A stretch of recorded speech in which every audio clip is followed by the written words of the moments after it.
Jelang Natal dan Tahun Baru, harga kebutuhan mulai naik di Palembang, Sumatera Selatan. Seperti daging ayam potong yang harganya naik sampai Rp30.000 per kilogram dari Rp25.000. Kenaikan ini terjadi sejak beberapa pekan terakhir dan dikeluhkan oleh pedagang. Pedagang daging ayam di pasar kilometer 5 mengaku sepi pembeli dan merugi akibat banyaknya daging ayam tak habis terjual. Biasanya saat harga normal, dalam satu hari pedagang bisa menjual daging ayam mencapai 100 kg. Namun saat ini penjualan tak sampai 10 kg.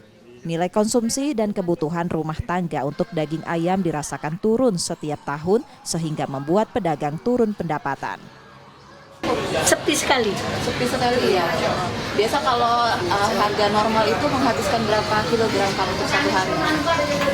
Tidak juga lah, 80 kilo sepikul itu. Tapi sejak sepi ini, Sepi ini itulah seginian.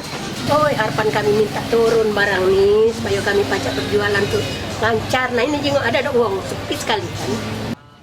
Komoditas lainnya seperti bawang merah juga mengalami kenaikan sampai 25% dan untuk cabai masih bertahan di Rp95.000 per kilogram. Reski Oktora, Muklas Diferensial, Kompas TV, Palembang, Sumatera Selatan.